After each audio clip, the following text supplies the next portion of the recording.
तो आइए सभी सीधे होकर बैठेंगे, सावधान होकर बैठेंगे और मेरे संग मिलकर गायत्री मंत्र का पाठ करें।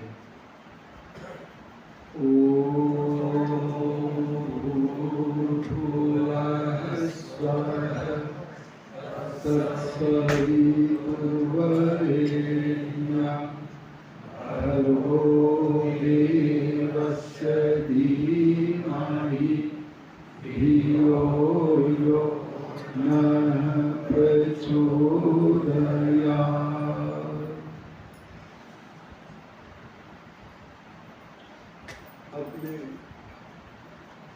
आर्य समाज के बहुत ही सरल व्यक्तित्व के धनी आर्य समाज जींद नगर के प्रधान माननीय मास्टर राजवीर सिंह आर्य जी इस सभा का बड़ी कुशलता के साथ संचालन करने वाली, बहुत ही सक्रियता से अपने कार्यों का निर्वहन करने वाली आर्य समाज की मंत्रिणी आदरणीय विनीता आर्या जी, अपने आर्य समाज के कोषाध्यक्ष आदरणीय श्री नरेश कुमार आर्य जी, हमारे आदरणीय जयंत जी पीछे बैठे हैं, आपके मुखमंडलों से तो परिचय हो रहा है, नाम से नहीं हो रहा है। सम्मानीय मातृशक्ति, धर्मनिष्ठ आदरणीय सज्जनों, कल सायंकाल की सभा में हमने विचार किया था कि परमेश्वर की पूजा करना हमारा सबसे अधिक आवश्यक कार्य है। परमेश्वर की पूजा करने का अवसर किसी भी जाति को प्राप्त नहीं है, केवल मनुष्य जाति को ही प्राप्त है। आइए श्रद्धेय स्वामी रामवीर जी और हमारे आदरणीय पुरोहित श्री सुरेश चंद्र जी शास्त्री, मैं आपसे निवेदन कर रहा था, मनुष्य जन्म को ही केवल ये अधिकार प्राप्त है कि वह परमेश्वर की पूजा करे।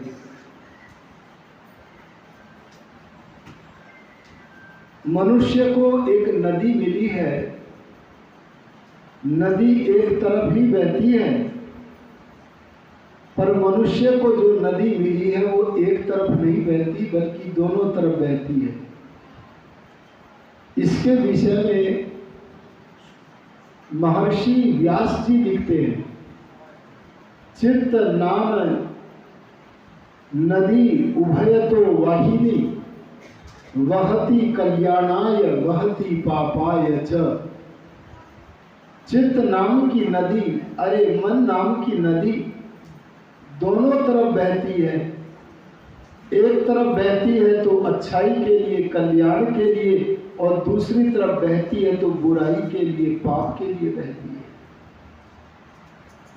ये दोनों तरफ बहने वाली नदी हम मनुष्यों को ही मिली है, इसलिए इसका सदुपयोग करके हमें सांसारिक संस्कारों का नाश करने और ईश्वरीय संस्कारों को बनाने के लिए निरंतर यत्न करना चाहिए।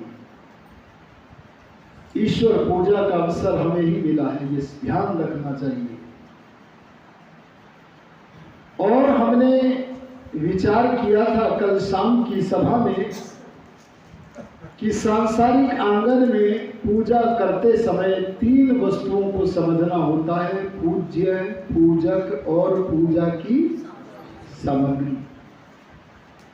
लेकिन आध्यात्मिक आंगन में परमात्मा पूज्य है, हम सब आत्मा पूजक हैं, पर इस पूजा में किसी पूजा की सामग्री की आवश्यकता नहीं है।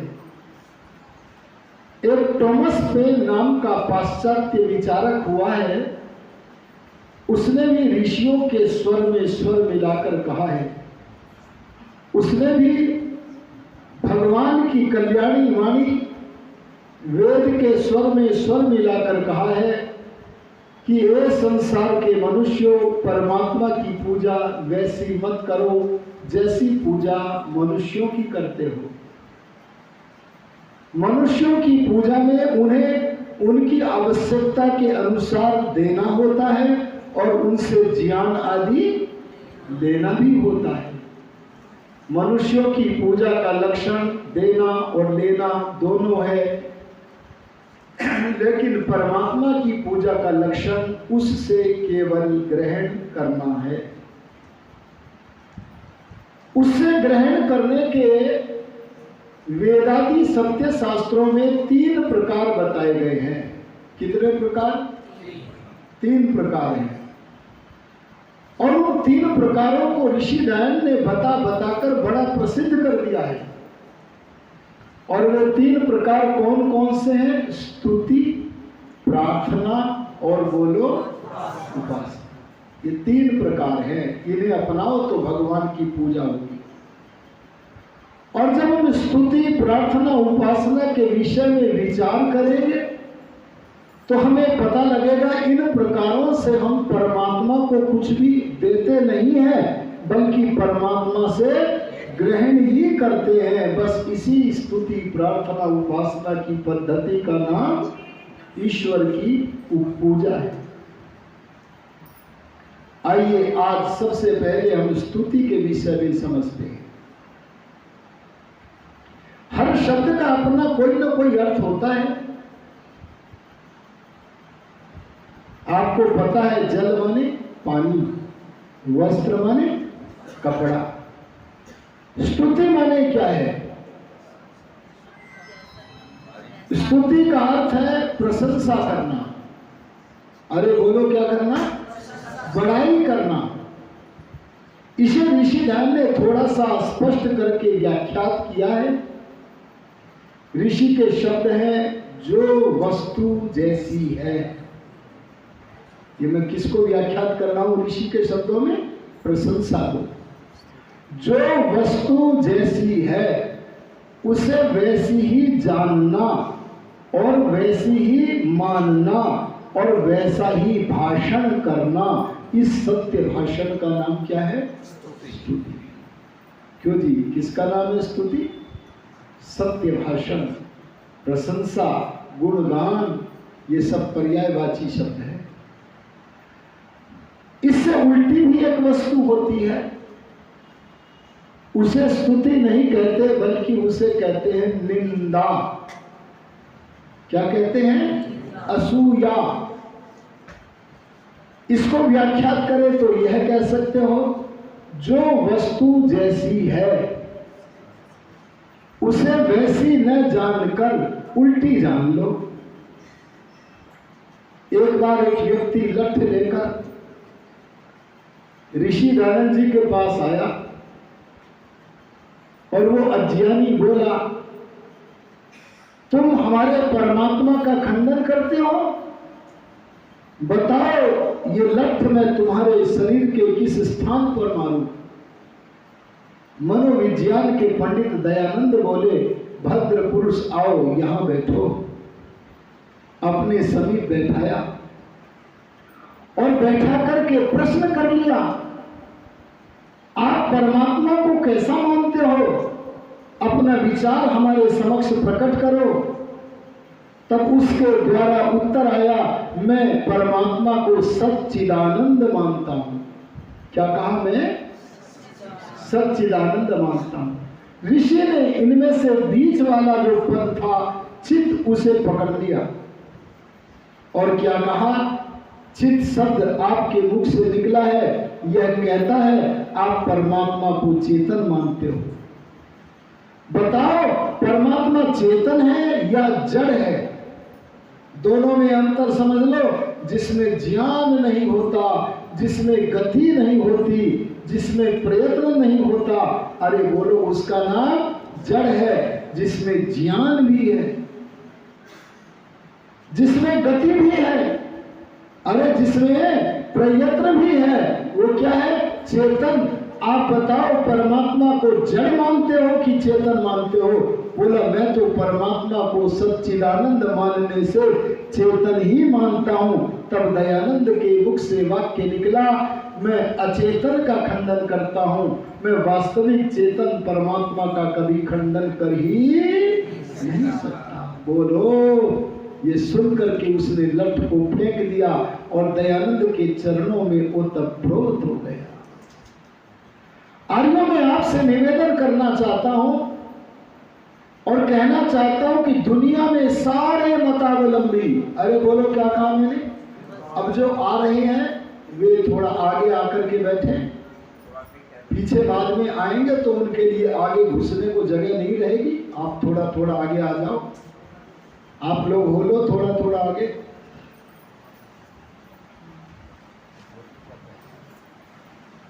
देखिए मैं आपसे निवेदन कर रहा था, क्या निवेदन कर रहा था? कि जो वस्तु जैसी है उसे वैसी ही कहना, सत्य भाषण करना, इसका नाम स्तुति है। इन बातों को मतावलंबी जानते नहीं है और आर्य समाज के ऊपर मिथ्या आक्षेप करने लगते हैं। क्या आक्षेप करते हैं? आर्य समाज खंडन करता है। क्या कहते हैं? आर्य समाज। एक बात मैं आपको बताना चाहता हूं आक्रामक होकर के। किस पर आक्रामक होकर? मत मतांतरों पर आक्रामक होकर के बताना चाहता हूं। संसार में धर्म के नाम पर, अजी बोलो किसके नाम पर? नाम तो धर्म का है पर धर्म है नहीं। संसार में धर्म के नाम पर नाना मत मतांतर चल रहे हैं और संसार में एक भी मत ऐसा नहीं है जो सत्य का खंडन न करता। एक भी तो मत नहीं है। सारे के सारे मतवादी सत्य का खंडन करते हैं, असत्य का मंडन करते। दुनिया में कोई भी ऐसा मत नहीं है जो सत्य का खंडन नहीं करता। तब आप पूछोगे अजी कोई तो होगा जो कभी सत्य का खंडन नहीं करता। तब मैं कहता हूं सत्य सनातन वैदिक धर्म का एक ही सत्संग है, आर्य समाज, जो कभी सत्य का खंडन नहीं करता। अरे बोलो असत्य का मंडन नहीं करता। मैं आज इसको एक्सप्लेन करके व्याख्यायित करके नहीं कह रहा हूं, लेकिन मैंने सूत्र रूप में कह दिया है। ऐसे लोग जो आर्य समाज की विचारधारा से परिचित नहीं है, उन लोगों को बताइएगा जाकर के जो वस्तु जैसी है उसे वैसी ही जानना, मानना और वैसा ही सत्य भाषण करना, इसका नाम स्तुति है। जो वस्तु जैसी है उससे उल्टी जानना, उल्टा ही मानना, उल्टा ही बोलना, मिथ्या भाषण करना, इसका नाम क्या है? निंदा है।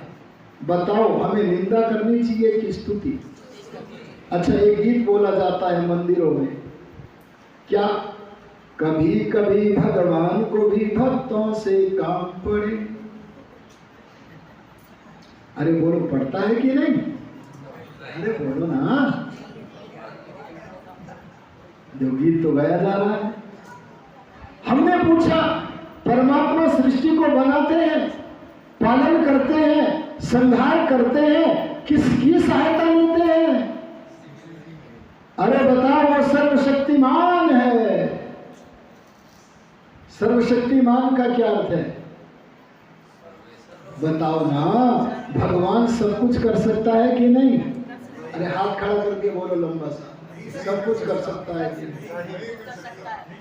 नहीं? वाले मत बोला करो, जो मैं पूछूं उतना ही बोला करो। नहीं वाले खेल बिगाड़ देते। देखो इन्होंने हाथ बहुतों ने खड़े कर दिए स्त्री पुरुषों में, बोले सब कुछ कर सकता है। अच्छा जिन्होंने हाथ खड़े किए थे वे बताओ, क्या भगवान चोरी कर सकता है? करता है ये नहीं पूछ रहा मैं, ये तो मुझे भी पता नहीं करता, वो तो मालिक है वस्तु का, चोरी क्यों करेगा। मैं तो ये पूछ रहा हूं कि चोरी करना चाहे तो कर सकता है कि नहीं। अरे बोल दो, क्यों नहीं कर सकता? शक्ति की कमी है? अरे बोलो।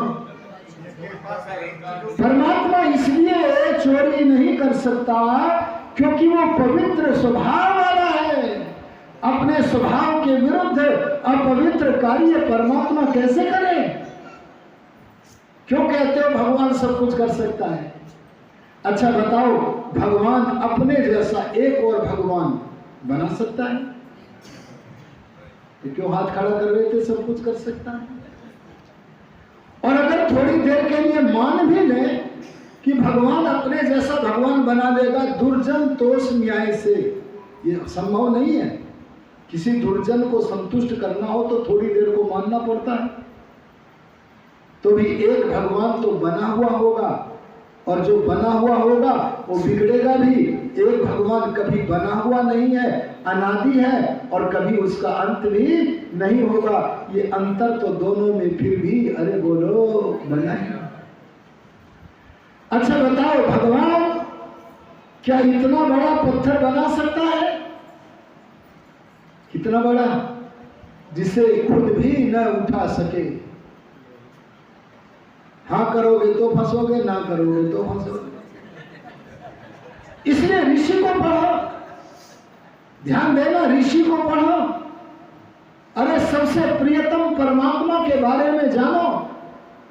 परमात्मा के बराबर तो संसार में कोई प्रियतम ही नहीं है, उसके बारे में जानो। तब ऋषिदान जनाते हुए बोले, सर्वशक्तिमान शब्द का जो अर्थ तुम जानते हो वह नहीं है। सर्वशक्तिमान का अर्थ तो यह है कि अपने सब काम परमात्मा स्वयं अपने ज्ञान से, अपनी शक्ति से, किसी अन्य की सहायता के बिना करता है। ये अर्थ है सर्वशक्तिमान का। आया समझ में? सर्वशक्तिमान परमात्मा, उसके विषय में हमें जानना होगा, समझना होगा। उस परमात्मा को जाने बिना, समझे बिना हम परमात्मा की स्तुति भी नहीं कर सकते सही से। लेकिन हम तो स्तुति मानकर निंदा के गीत गा रहे हैं। क्या बोल रहे हैं? कभी कभी भगवान को भी भक्तों से काम पड़े। हमने कहा कब पड़ा? तो बोले जब श्री राम केवट की नाव चढ़े। ऐसे लोगों से कहना कि दशरथ पुत्र श्री राम परमात्मा नहीं थे, महापुरुष थे, हमारे आदर्श महापुरुष थे, उनको तो किसी की सहायता की आवश्यकता होती है। मनुष्य कितना भी बड़ा बन जाए, किसी का सहयोग उसे चाहता रहता है, लेकिन परमात्मा को कभी किसी के सहयोग की आवश्यकता नहीं है। इसलिए ध्यान देना, परमात्मा को सही सही समझो, बिल्कुल सही सही समझो, और जैसा समझा है वैसा ही वाणी से वर्णन करो। इस सत्य कथन का नाम, सत्य भाषण का नाम क्या है? स्तुति। स्तुति करने के लिए जब हम बैठते हैं तो हमारे सामने तीन वस्तुएं उपस्थित होती हैं। अजी बोलो कितनी? तीन क्यों आई? अजी चार क्यों नहीं आई? क्योंकि होती ही तीन है, चार तो वस्तु ही नहीं है संसार में, और दो कहें तो एक बच जाएगी। सुनो, सारा का सारा संसार तीन वस्तुओं के अंतर्गत है, और वे तीन वस्तुएं कौन सी हैं? क्रम संख्या एक ईश्वर, बचेगा कुछ नहीं। क्रम संख्या दो असंख्य जीवात्मा, देखो सब आ गए ना जीव लोग। संख्या तीन प्रकृति, और प्रकृति से बने हुए पदार्थ। अब बताओ कुछ बचा? अरे बोलो बचा? तो तीनों उपस्थित हो गए। प्रकृति बोली मेरी स्तुति करो, आत्मा बोला मेरा स्तुति करो, परमात्मा बोले मेरी स्तुति करो। बोलो, इन तीनों में तीन की करे स्तुति की, दो की करे कि एक की करे? तीन ही विकल्प है। एक की करें, दो की करें, तीन की करें, बस तीन ही विकल्प हैं। अपने अपने विकल्पों को जांच कर परख कर अपनी अपनी अंगुलियां उठा दो। अरे घबराते क्यों हो? देखो ये बहन जी उठा तो नहीं है, देखो इनको देख के उठा दो। और पुरुषों में कोई नहीं उठाएगा। हाँ देखो कितने जी? 5? हाँ एक। हाँ अच्छा ये बताओ, एक उंगली उठाने वालों माँ की बड़ाई करें कि ना करें? माता की प्रशंसा करें कि ना करें? तो उंगली क्यों नहीं उठा रहे थे? अरे बताओ, पिता की प्रशंसा करें कि ना करें? अरे स्वामी रामदेव जी बैठे हैं, इनकी बड़ाई करें कि ना करें? अरे ऋषि दयानंद स्वामी श्रद्धानंद हैं, परलोक गमन कर गए हैं, कोई मोक्ष में चला गया है। बोलो, समय के अनुरूप उनकी बड़ाई करें कि ना करें? अच्छा, आप किसी महिला चिकित्सक के पास पहुंच जाना। एक माँ 4-5 दिन के अपने बच्चे को लेकर महिला चिकित्सक के पास गई, तो महिला चिकित्सक सूर्य की बड़ाई करती हुई बोली। किसकी बड़ाई? वो भी उंगली उठा दो। सूर्य की बड़ाई करती हुई बोली महिला चिकित्सिका। क्या बोली? कि सूर्य उदय होते हुए अवस्था में उसकी किरणों में अपने बच्चे को रोज बैठाया करो, इससे तुम्हारे बच्चे को पी लिया। बोलो, सूर्य की बड़ाई हुई कि नहीं हुई? अरे ध्यान देना, वेद के मंत्र कहते हैं, आर्योदेश से रत्नमाला में ऋषि दयानंद कहते हैं। मैं तो सप्रमाण बोलता हूं, अपनी ओर से जिस दिन बोलूंगा ना गलती संभव है, पर मैं जब बोलता हूं ना तो आधार मेरे बोलने का वेद होता है, या ब्रह्मा से लेकर दयानंद पर्यंत कोई ना कोई ऋषि होता है जो भगवान से पूछ पूछ कर बोलता है। इसलिए यहाँ आर्य समाज के वक्ताओं के द्वारा प्रायः गलती नहीं हुआ करती है। आर्यों में आपसे कहना चाहूंगा, वेद के मंत्र कहते हैं अग्नि देवता, वायु देवता, सूर्यो देवता, चंद्रमा देवता इत्यादि। इस मंत्र में तमाम पदार्थों का गुणगान किया है, तमाम पदार्थों की प्रशंसा की है। इससे पता लगा ईश्वर भी प्रशंसनीय है, अरे जीवात्मा भी प्रशंसनीय है, और बोलो प्रकृति से बने हुए पदार्थ भी क्या है? अच्छा, सबसे ज्यादा बड़ाई के योग्य कौन है? इस पर भी थोड़ा चर्चा कर ले। बोलो जी, सोच के बोलना। सबसे ज्यादा प्रशंसा के योग्य कौन है? तब दयानंद योगी आगे आए और आगे आकर बोले, प्रशंसा के योग्य तो सब हैं, पर सबसे अधिक प्रशंसनीय अनंत गुण, अनंत कर्म, अनंत स्वभाव वाला परमात्मा ही है। देखो, 1-2 गुणों को मैं रखकर आगे बढ़ता हूं। आपके यहाँ चुने चुने बड़े बड़े विद्वान आते होंगे प्रवचन करने। अजी बोलो, आते हैं कि नहीं? परंतु आपके यहाँ आर्य समाज जींद नगर में क्या कोई इतना बड़ा विद्वान आया कभी, जितने बड़े विद्वान परमपिता परमात्मा? अरे बोलो ना। अच्छा, ये जो विद्वान आते हैं ना आपके यहाँ, ये जब बच्चे होते हैं तब भी विद्वान होते हैं क्या? अरे बोलो जी। और आगे भी सदा विद्वान रहेंगे क्या? आहा, इनके ज्ञान की सीमा भी है। ये तो ये भी नहीं जानते आपने 1 घंटे में कितनी बार पलकों को झपक लिया।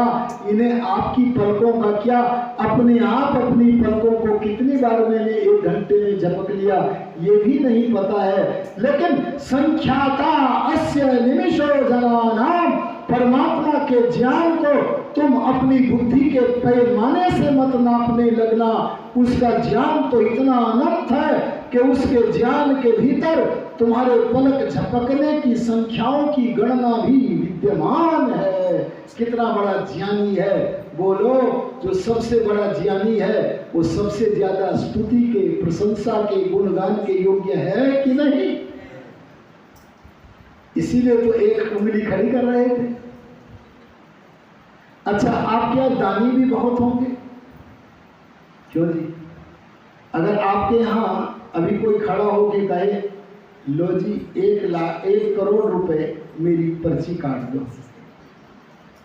पर्ची काट के बैठे रहोगे कि वहां कान में घुसर घुसर करोगे? 1 करोड़ आया है, योजना बनाओ, वेद का प्रचार प्रसार करना है, और मंत्री जी मेरे पास चिट भेजेंगी, बोले 5 मिनट नहीं, आप 10 मिनट पहले खत्म करना, बड़ाई करूंगी इनकी। और करनी ही चाहिए, अरे बोलो करनी ही चाहिए। पर संसार का दानी कितना भी दान कर दे, अरे कितना भी दान कर दे, जब वो बच्चा था दान नहीं करता था, आगे भी दान नहीं करता, और उसके दान की सीमा होती है। पर परमात्मा तो पहले भी देता था, आज भी देता है। अरे बोलो आगे भी। सोना स्वर्ण आप ही आपको दिया है भगवान ने, या माता कौशल्या को भी दिया था? अरे बोलो, चांदी पहले दी थी कि नहीं? अरे लोहा दिया था कि नहीं? अरे पेट्रोल दिया था कि नहीं? सारा पदार्थ परमात्मा धरती में बनाता रहता है, बनाता रहता है, और कहता है मनुष्य तू पुरुषार्थ कर, और जो चाहे धरती में से निकाल निकाल कर उसका उपयोग कर। वो परमात्मा कितना बड़ा दानी है, उसका भंडार कभी खाली नहीं होता। तो बोलो सबसे ज्यादा प्रशंसनीय कौन है? दानी परमात्मा। समझ में आ रहा है? अच्छा, शक्ति, बड़े बड़े बलवान हैं। श्री राम के बल को देखो, योगीराज कृष्ण के बल को देखो, महर्षि दयानंद के बल को देखो। इनके पास शारीरिक बल भी है, मानसिक बल भी है, इनके पास आत्मिक बल भी है। जो सारी दुनिया को हिला देता है वो आत्मिक बल भी इनके पास है। यह आत्मदा बलदा इस मंत्र का उच्चारण करते हुए ये आत्मिक बल का संग्रह भी करते हैं, मनोबल का भी संग्रह करते हैं, शारीरिक बल का भी संग्रह करते हैं। क्यों जी? आपको ये तो पता है कि शारीरिक बल बादाम से बढ़ेगा, पता है आपको, सात्विक भोजन से बढ़ेगा। पर बताओ मनोबल किस वस्तु से बढ़ेगा? भगवान ने बता रखा है, अगर पढ़ोगे तो पता चल जाएगा। बोले मनोबल बढ़ाना है तो उसकी बढ़ाने की सामग्री मैं बताता हूं। परमात्मा बोले तन में मनः शिव संकल्पमस्तु। अगर कल्याण करने वाले विचार, शुभ विचार आपके मन के भीतर घुस जाएंगे तो आपका मन का क्या बढ़ेगा? बोलो बल। चंद्रयान 3 चंद्रमा के जिस स्थान पर अवतरित हुआ उस स्थान का नाम वैदिक संस्कृति को प्यार करने वाले नरेंद्र मोदी जी ने क्या रखा? अरे आपको सबको पता है, शिव शक्ति। पहले तो जवाहर के नाम पर रख दिया गया था एक बार, और वही धूर्त लोग विरोध कर रहे हैं। और ये ध्यान देना, अगर मन के बल को बढ़ाना है तो शिव शक्ति को बढ़ाना पड़ेगा, कल्याणकारी विचारधाराओं का स्वामी बनना पड़ेगा, मनोबल बढ़ेगा। और जितनी जितनी उपासना करोगे, उपासना करने से, ईश्वर की उपासना करने से आत्मा में जो ज्ञान आदि गुण विद्यमान नहीं है, उन गुणों को ग्रहण करके आत्मा का भी बल, अरे बोलो। इसलिए मैं निवेदन करना चाहता हूं आपसे कि आप लोग क्या करें कि महापुरुषों में और परमात्मा में अंतर को देखो। आवश्यकता मनुष्यों को तो पड़ती है, लेकिन परम पिता परमात्मा को, अरे बोलो। और परमात्मा सबसे बड़ा है, दानी भी है, ज्ञानी भी है, बलवान भी है, कभी थकता भी नहीं है, क्योंकि पूर्ण है, उसे कोई काम भार भी नहीं लगता, क्योंकि ज्ञान की कमी नहीं, शक्ति की कमी नहीं, पहुंच की कमी नहीं, सब पूर्णता है। इसलिए परमात्मा सबसे ज्यादा प्रशंसा के योग्य है। मैंने आपसे निवेदन किया, क्या निवेदन किया कि स्तुति के योग्य ईश्वर भी है। अरे बोलो स्तुति के योग्य आत्मा भी है। अरे बोलो स्तुति के योग्य परमात्मा भी है। पर स्तुति तो तीनों की करो, पर संभल करके करो। समझना ही आर्य समाज है। और क्या समझना है? अब सुन लो, समझना क्या है? समझना ये है, सांसारिक आंगन में, अजी कौन से आंगन में? सांसारिक व्यवहार में, माने घर में, विद्यालय में, बाजार में, सांसारिक व्यवहार में हम स्तुति प्रसंगवश प्रकरण अनुकूल ईश्वर की भी करें, जीवात्मा की भी करें, प्रकृति की भी करें, पर सांसारिक आंगन से परे जब सुबह शाम तारों की छांव में बैठकर आध्यात्मिक आंगन में जाओ तो वहां केवल परमात्मा का ही गुणगान करना है। परमात्मा को छोड़कर अन्य किसी का गुणगान, अरे बोलो, आया सिद्धांत समझ में? सांसारिक व्यवहार में तीनों की प्रशंसा कर सकते हैं, लेकिन संध्या में संध्यायन्ति संध्यायते वा परब्रह्म यस्याम सा संध्या, जिसमें परमेश्वर का ही विचार किया जाए उस ही अनुष्ठान का नाम, अरे बोलो क्या है? इसलिए संध्या में परमात्मा की ही स्तुति करेंगे, लेकिन संध्या से हटकर सांसारिक व्यवहार में हम तीनों का गुणगान कर सकते हैं और करना चाहिए। आ गया जी? स्तुति का अर्थ आपको पता लगा, गुणगान कैसे करें? जैसे गायत्री मंत्र ले लो, भू, अर्थ क्या है? भवती इति भू। अगर मैं इनकी व्याख्या एक शब्द की करने लगूं तो 1 घंटा लग जाए। मैं तो अनुवाद मात्र करूंगा, व्याख्या नहीं करूंगा। भवती इति भू, जो सत्स्वरूप है, सदा विद्यमान रहता है, अरे बोलो उसका नाम भू है।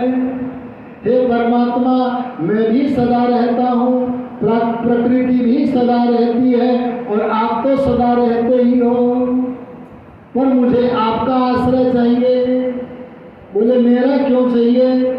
एक सांसारिक राजा के आश्रय में रहने वाला मनुष्य अगर उससे दूर चला जाए तो उसकी सहायता से वंचित हो सकता है, लेकिन जिसने विश्व सम्राट, सर्वव्यापक, अंतर्यामी परमात्मा का आश्रय लिया है, वो कहीं भी चला जाए, अरे बोलो, उससे कहीं दूर जा सकता है? भगवान का गुणगान गाओ, तू बड़ा है, हुआ है, भावयति इति भुवा, जो अपने ज्ञान से प्रभावित करके, अरे बोलो किससे प्रभावित करके? कभी प्रसंग का विषय बना तो आपको ये स्पष्ट करूंगा मैं, क्या आप कभी बुलाओ तो 7 दिन बुलाना, आनंद आ जाएगा। ध्यान देना, जो अपने ज्ञान से चिताकर, अरे बोलो भगवान चिताता है कि नहीं? किसे किसे चिताया? या वैसे ही कह रहे हो? हमें में से अधिकतर लोग ऐसे हैं, हमें माने आप लोग नहीं, सारी दुनिया को बोल रहा हूं, हम में से अधिकतर लोग ऐसे हैं जिन्हें भगवान चिताता तो है पर महसूस नहीं होता। क्यों? क्योंकि आत्मा और परमात्मा के बीच में एक रुकावट है। जैसे सूर्य की किरणों में और हमारे बीच में कोहरा, बादल रुकावट बनकर उपस्थित होता है, ऐसे आत्मा और परमात्मा के बीच में एक भित्ति है, एक दीवार है। वो क्या है? तमोगुण से उत्पन्न वासनाओं की काली स्याही से भरी हुई मन की दीवार। काला मन परमात्मा के ज्ञान की किरणों से हमें लाभान्वित नहीं होने देता। लेकिन वो चिताता है। आज वो विषय नहीं है। हे प्रभु चिताओ, चिताकर मेरे सब दुखों को भगाओ। मेरे शरीर में अमुक अमुक रोग हैं, उन्हें हटाओ। मेरे मन में चंचलता है, इंद्रियों में चंचलता है, चिताकर उसको दूर करो। बाहर भी दुख है, कभी अधिक वर्षा, कभी अल्प वर्षा, कभी भूकंप, इनसे बचाओ। प्राणी भी मुझे कष्ट देते हैं, मच्छर काटते हैं, अरे सर्प काट लेता है, उनसे बचाओ। अपने ज्ञान की किरणों से मुझे लाभान्वित करके मेरे सारे दुखों को मिटाओ। बोलो, ये परमेश्वर की स्तुति चल रही है कि नहीं चल रही? स्वह नाम आनंद का है। हे प्रभु, आप तो आनंद रूप हैं ही, बस मुझे अपना उपासक बना दो, मुझे अपना समीपस्थ कर लो। मैं यम नियम आसन प्राणायाम प्रत्याहार धारणा ध्यान समाधि को सिद्ध कर सकूं, ऐसी कृपा मुझ पर करो, जिससे मैं आपका समीपस्थ होकर आपके आनंद को पाने का अधिकारी बनूं। बोलो, पढ़ाई हो रही है कि नहीं? तब सवितुः वरेण्यम, सवितुर्देवस्य वरेण्यम तत् भर्गः। आगे का नहीं करूंगा, केवल स्तुति का करूंगा। तत् माने वह, क्योंकि यह में और वह में क्या फर्क है? तत् माने क्या होता है जी? अरे बोल दो। वह एक होता है यह। अच्छा, इसको मैं क्या बोलूं? वह बोलूं कि यह बोलूं? यह, क्योंकि मुझे दिख रहा है, मेरे समीप है। ये क्या हुआ? यह। और जो मुझे दिख नहीं रहा वह क्या है? वह। यहां तत् नाम से उस वस्तु का वर्णन किया है जो आत्मा के सन्निकट होता हुआ भी सन्निकट नहीं है, बड़ी दूरी है। तद्वंती के तदंतर तद्दूर है, तद्वंती के, वो दूर है बड़ा निकट होकर के भी। वो चीज क्या है? वो सविता देव की सारी सृष्टि को बनाता है, जो अपने लिए नहीं, अपने पुत्र आत्माओं के लिए बनाता है। बनाता ही नहीं, बना करके देता है, इसलिए देवता है।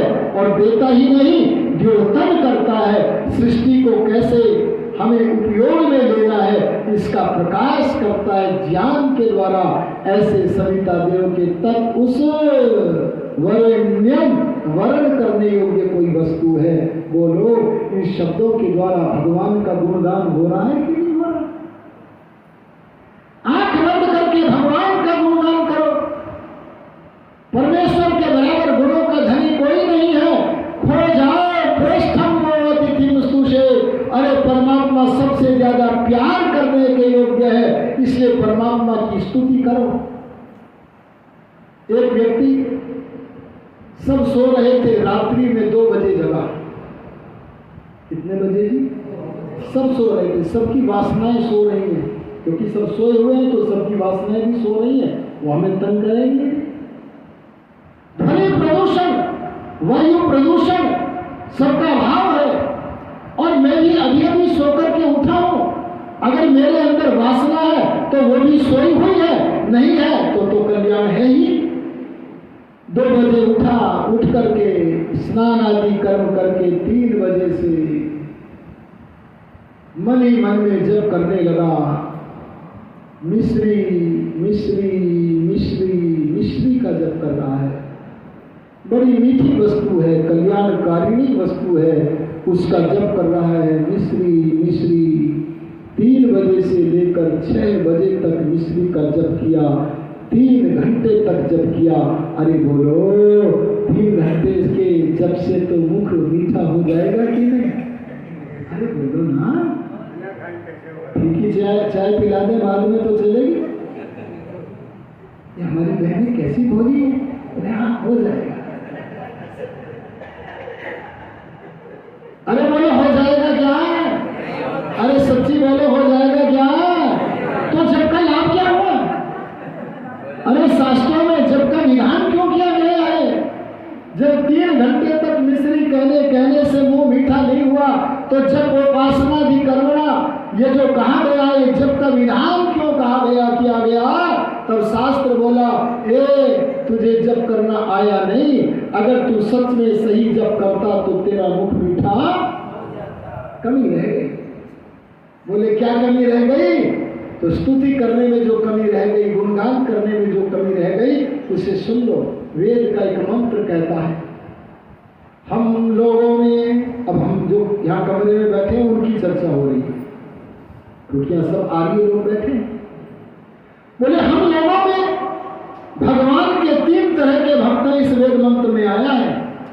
कौन कौन से? गायन्ति त्वा गायत्रिणः, जो केवल गीत गाते हैं। अरे बोलो क्या करते हैं? गीत गाते हैं। किसके? संध्या के मंत्रों के। अरे किसके? स्वस्ति वाचन के, शांतिकरण के। और गीत ऐसे गाते हैं जैसे कोई तोता गाता है। तोता कैसे गाता है? शिकारी आएगा, जाल बिछाएगा, दाना डालेगा, फंसना नहीं है। वो गा रहा है कि नहीं गा रहा है? और शिकारी आया भी, जाल बिछाया भी, दाना डाला भी, और कब वो तोता बोल भी रहा है और फंस भी रहा है। बोलो ऐसे उस मंत्र के गीत मात्र गाने से काम चलेगा क्या?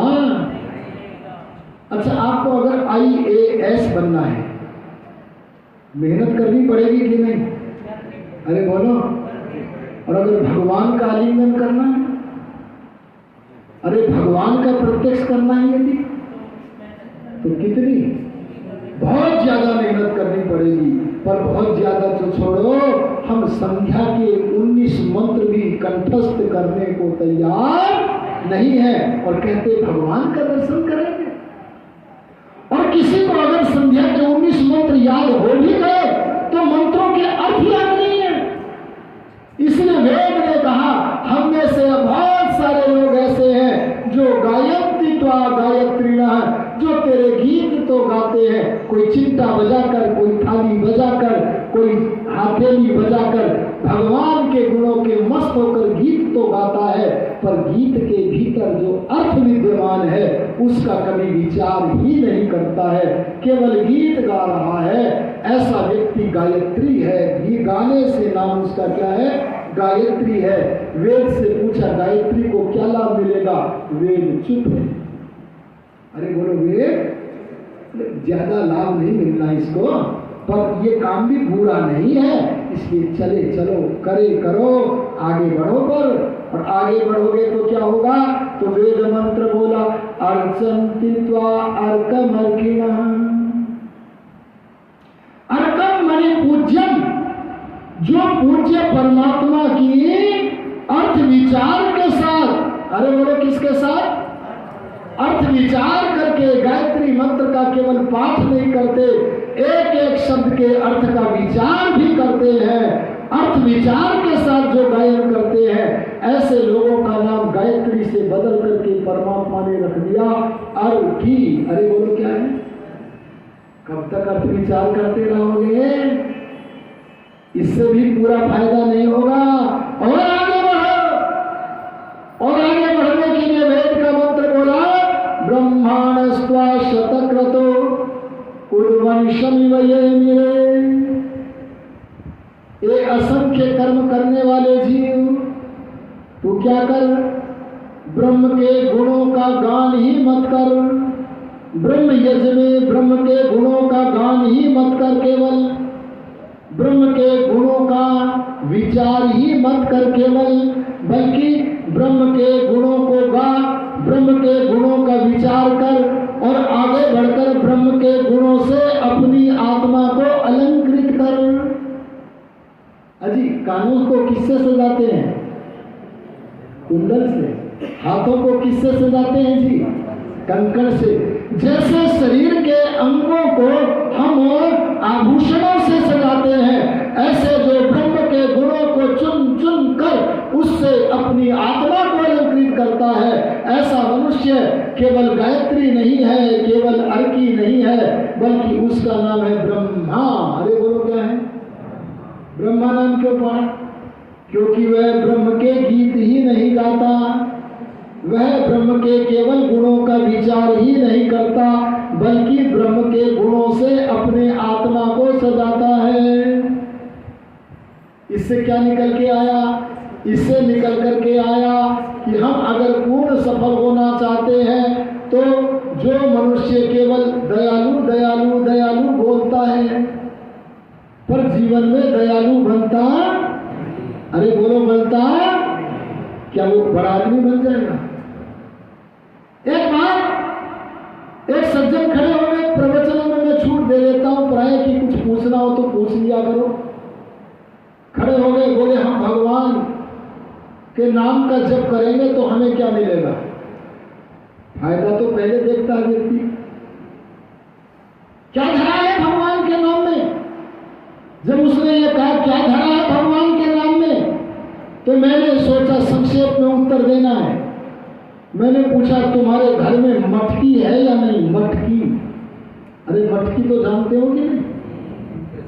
बोले हाँ जी रहे घर में मटकी है। मैंने पूछा क्या धरा है मटकी में? उसने क्या पूछा था? क्या धरा है भगवान के नाम में? तो मैंने पूछा तुम्हारे घर में मटकी है, क्या धरा है मटकी में? तो बोला मटकी में दूध है, एक मटकी में मक्खन है, एक मटकी में घी है, कई सारी चीजें गिना दी। मैंने कहा जैसे मटकी में से निकाल निकाल कर तुम मक्खन को खाते हो, दूध को लेते हो, दही को लेते हो, सेवन करते हो, ऐसे ये मानो भगवान के नामों में भरे पड़े हैं भगवान के गुण। अरे बोलो क्या भरे पड़े हैं? उसे निकाल निकाल कर उससे अपनी आत्मा को सजाओ, इससे तुम्हारा महान यश बढ़ेगा। अरे बोलो क्या बढ़ेगा? देखो मैं नहीं कहता, भगवान कहते हैं यजुर्वेद में। क्या कहते हैं? यस्य नाम महद यशः यस्य कस्य परमेश्वरस्य नाम माने नाम स्मरणम। जो परमात्मा के नाम का स्मरण करना है वो महान यश को बढ़ाता है। इससे पता लगा अगर हम परमात्मा के नाम का जप कर रहे हैं तो उस जप के अंदर भरे हुए गुणों को धारण करने से हमारा यश बढ़ रहा है। अर्थात अगर यश बढ़ रहा है तो नाम स्मरण हो रहा है, और नाम स्मरण हो रहा है तो बोलो यश, बोलो इसमें दे रहे हैं कि ले रहे हैं? अरे बोल दो ना, ले रहे हैं। ऋषि दान ने कहा कई लोग ऐसे जो बोलते बोलते हैं बस, परंतु उसे ग्रहण नहीं करते। बोले ऐसे लोगों की संज्ञा बड़े कठोर शब्दों में ऋषि देते हैं ताकि जग जाएंगे। और जगाने के लिए क्या बोले?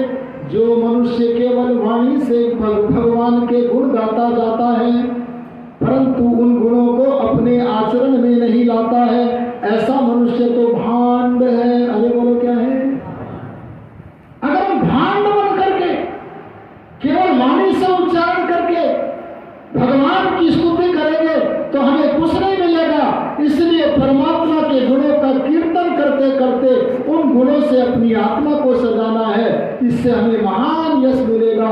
इसलिए हमें प्रतिदिन प्रातःकाल सायंकाल भगवान के गुणों को गाना चाहिए। इसका एक विशेष लाभ ये भी होगा, प्यार बढ़ेगा। अरे बोलो क्या बढ़ेगा? अच्छा यहाँ दयानंद जी के गीत गाते हैं हमारे भजनोपदेशक महानुभाव, क्यों गाते हैं जी? अजी बोलो जी क्यों गाते हैं?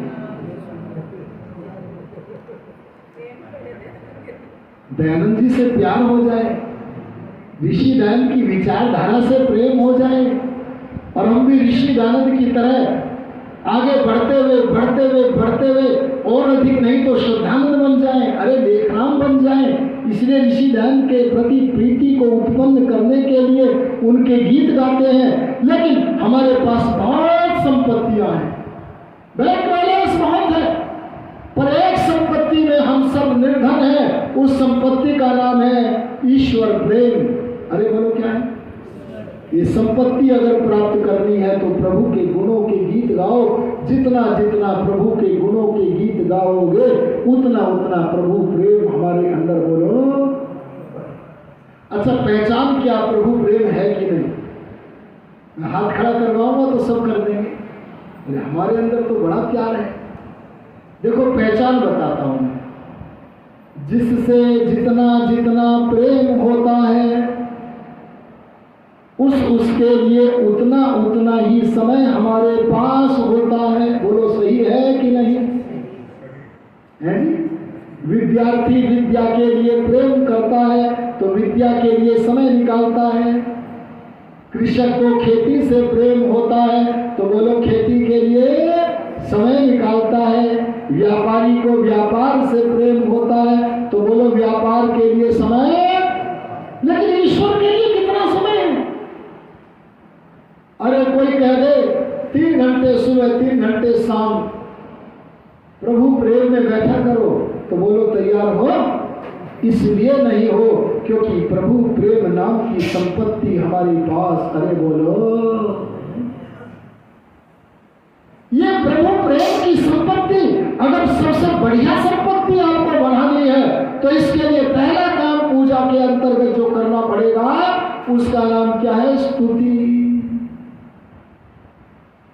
दूसरा अंग है पूजा का प्रार्थना। अरे बोलो क्या है? प्रार्थना का अर्थ है सहायता की इच्छा करना। अरे बोलो किसकी इच्छा करना? सहायता की इच्छा करना। प्रकर्षण अर्थना, बड़ी तेजी के साथ किसी वस्तु को चाहना। ये जो चाहत है ना, इस चाहत का नाम बोलो क्या है? प्रार्थना।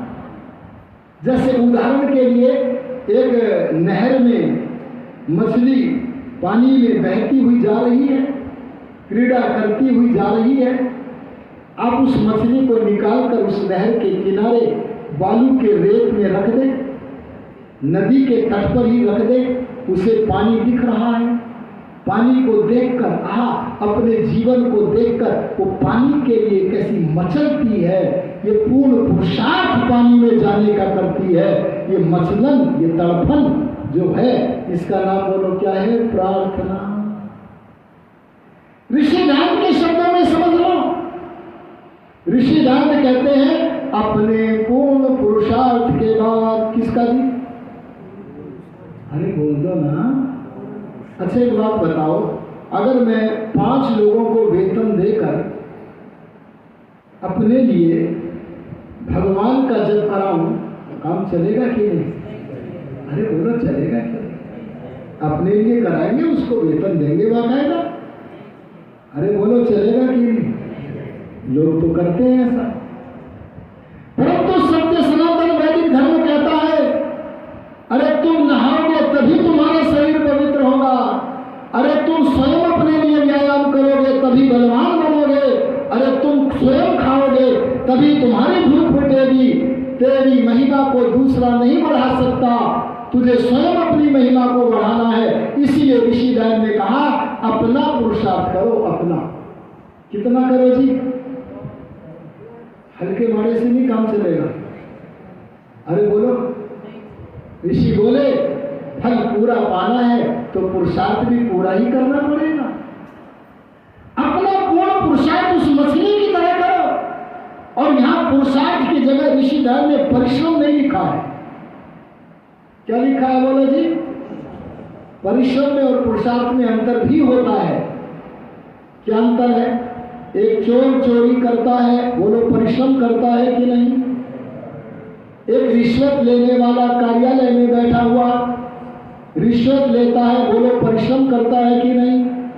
अरे बोल दो ना। एक कांवड़ लाने वाला, यहाँ कांवड़ कहाँ से लाते हैं? हरिद्वार। इतनी दूर छलांग मारते हो? हरिद्वार पैदल गया, कंधे पे धर के पैदल आया, पैर सूज सूज कर मोटे हो गए। अरे बोलो परिश्रम करता है कि नहीं? ये सारे के सारे परिश्रम है। जैसे अच्छे कार्य करने में परिश्रम करना पड़ता है, ऐसे गलत कार्य के करने में भी बोलो परिश्रम करना है। इसलिए गलत कार्यों को हटाने के लिए ऋषि दान ने परिश्रम के स्थान पर जो शब्द दिया वो है पुरुषार्थ करो। पुरुष शब्द के 2 अर्थ हैं, एक आत्मा एक परमात्मा। जो इस नगरी में रहता है उस आत्मा का नाम पुरुष है। आप भी पुरुष हैं सब। और जो ब्रह्मांड रूपी नगरी में रहता है वो सर्वव्यापक परमात्मा भी क्या है? पुरुष है। जब पुरुष का अर्थ परमात्मा लोगे तो अर्थ क्या बनेगा? परमात्मा की आज्ञा को पालने के लिए जो सही परिश्रम किया जाए उसका नाम पुरुषार्थ। पुरुषार्थ अगर आत्मा लोगे तो अर्थ बनेगा आत्मा की उन्नति के लिए, अर्थात परमात्मा की आज्ञा के पालन के लिए जो सही परिश्रम किया जाए बोलो उसका नाम पुरुषार्थ। तो अपना पूर्ण पुरुषार्थ करने के बाद भगवान मेरे पड़ोसी का नाश हो जाए, बोलो ये प्रार्थना चलेगी कि नहीं? इससे मन काला होगा। मन काला मत करो, गंदी प्रार्थना, मन काला हो जाएगा। ध्यान देना, किसके लिए प्रार्थना करें? तब ऋषि और दयानंद बोले उत्तम कार्यों को सिद्ध करने के लिए। अरे बोलो कैसे कार्यों को? बढ़िया कार्यों को सिद्ध करने के लिए। अच्छा बोलो प्रार्थना किससे करें? तीन चीजें फिर आ गई। अरे बोलो कितनी आ गई? ईश्वर, जीवात्मा और प्रकृति। तीन ही विकल्प है, या तो तीन करो या दो करो या एक करो। करो उंगली खड़ी, बुद्धि से करना जी बिल्कुल। यहाँ स्मार्ट मंदिर है। अरे बोलो एक से करें कि दो से कि तीन से? अच्छा मां से प्रार्थना न करें। एक बच्चा स्कूल जा रहा है, पाठशाला में जाने से पहले माता से बोला माता जी पेंसिल नहीं है मुझे दे दो ना। बोलो प्रार्थना करनी चाहिए कि नहीं? हाँ समझाना तो ना करो, माता पिता आदि सांसारिक जीवों का विचार, लेकिन सांसारिक आंगन में तो करेंगे। अरे बोलो करेंगे कि नहीं? आप गुरु से कहोगे गुरुवर हमें ज्ञान प्रदान करो, बोलो प्रार्थना करनी चाहिए कि नहीं? अंगुली क्यों नहीं उठा रहे उनके? अब फिर मौका है, एक से प्रार्थना करें कि दो से कि तीन से? अरे बोलो हाय बड़े अजीबे हो।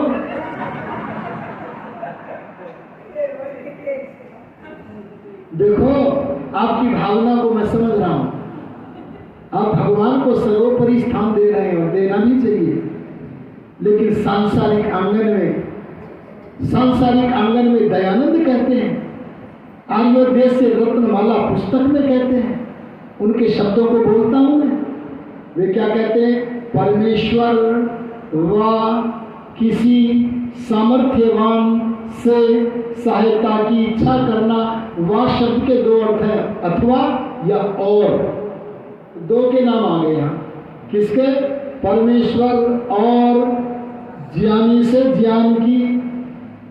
अरे बलवान से बोलो भय दूर करने की, रक्षा करने की। और धनवान से धन की, जिसके पास जैसा सामर्थ्य है उस। अरे तो समय तो ऊपर गया, मैं यही रुकता हूँ, मुझे पता ही नहीं था, मैं तो 9 मान बैठा था। शेष चर्चा कल करेंगे, कल आप आइएगा समय पर। ये तो मुझे अचानक ध्यान आ गया, मैं तो 55 पर रुकने वाला था, लेकिन ये तो गलती हो रही है मुझसे, क्षमा प्रार्थी हूँ। इन्हीं शब्दों के साथ वाणी को विराम देता हूँ। ओम शांति।